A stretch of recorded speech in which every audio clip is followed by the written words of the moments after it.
নমস্কার দর্শক বন্ধুরা, রেস স্পোর্টসের পর্দায় আপনাদের সকলকে স্বাগত জানাই। এই মুহূর্তে আমরা রয়েছি মোহনবাগান মাঠে এবং আপনারা সকলেই জানেন যে সামনে ডুরান্ড কাপের যে দ্বিতীয় ম্যাচটা রয়েছে সেই ম্যাচটাকে নজরে রেখেই কিন্তু জোর কদমে অনুশীলন করছে সবুজ মেরুন ব্রিগেড। পাশাপাশি আগেও আমরা জানিয়েছি যে আজকে কিন্তু অনুশীলনে যোগ দিয়েছেন গ্রেগ স্টুয়ার্ট, মোহনবাগানের নবাগত বিদেশি ফুটবলার। নজরে ছিলেন অবশ্যই সমর্থকরা, কিন্তু গ্রেগ স্টুয়ার্টকে নিয়ে জয়ধ্বনি তুলল এবং অবশ্যই গ্রেগ স্টুয়ার্টকে দেখার জন্য আজকে কিন্তু মোহনবাগান গ্রাউন্ডে ভিড় জমিয়েছিলেন সমর্থকেরা।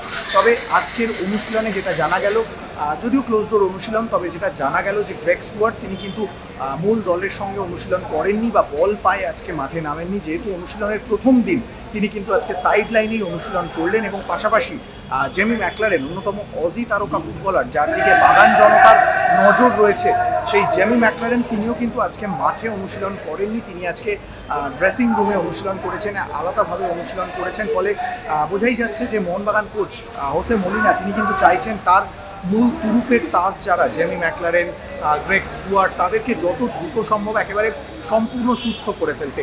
অন্যদিকে যেহেতু 8 তারিখ ডুরান্ড কাপের দ্বিতীয় ম্যাচটা হোসে মলিনার লক্ষ্য রয়েছে তার পছন্দের একাদশকে মাঠে নামানোর, সেই কারণেই তিনি কিন্তু আজকে পুরো দলকে অনুশীলন করিয়েছেন এবং আজকে প্রথম যেদিন সিচুয়েশন প্র্যাকটিসের বাইরে বেরিয়ে গোটা দলকে তিনি বল পায়ে অনুশীলন করালেন।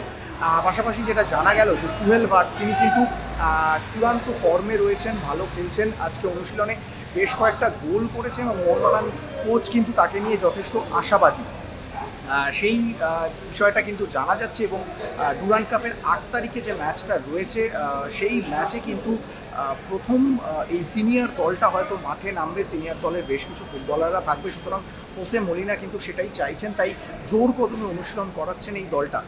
এবং পাশাপাশি অনুশীলন শেষে কিন্তু দেখা গেল মোহনবাগান জনতার চূড়ান্ত উচ্ছ্বাস। তারা কিন্তু নিজেদের প্রিয় ফুটবলারদের, প্রিয় তারকাদের একবার ছুঁয়ে দেখার জন্য, তাদের সঙ্গে সেলফি তোলার জন্য কিন্তু আকুল কাকুতি করে গেল সারাক্ষণ ধরে। কারণ সেলফি, অটোগ্রাফ এবং জেমি ম্যাকলারেন থেকে শুরু করে শুভাশিস, জেসন কামিন্স, তারা কিন্তু সবসময় সেলফির আবদার মিটিয়ে যায়। আজকেও কিন্তু সেই ছবি দেখা গেল। তবে গ্রেগ স্টুয়ার্ট তিনি কিন্তু সমর্থকদের আশ্বস্ত করলেন, তবে আজকেই সমর্থকদের ভিড়ে তিনি মিশে যেতে পারেননি। তবে হাসি মুখে অনুশীলন শেষে তিনি কিন্তু মাঠ ছাড়লেন। অবশ্যই সমর্থকদের এই উচ্ছ্বাস কিন্তু ডার্বি যত এগিয়ে আসবে তত এই উচ্ছ্বাস যে বাড়বে তা বলাই যায়।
মোহনবাগান মাঠ থেকে সৌরভ মুখার্জি, রে স্পোর্টস।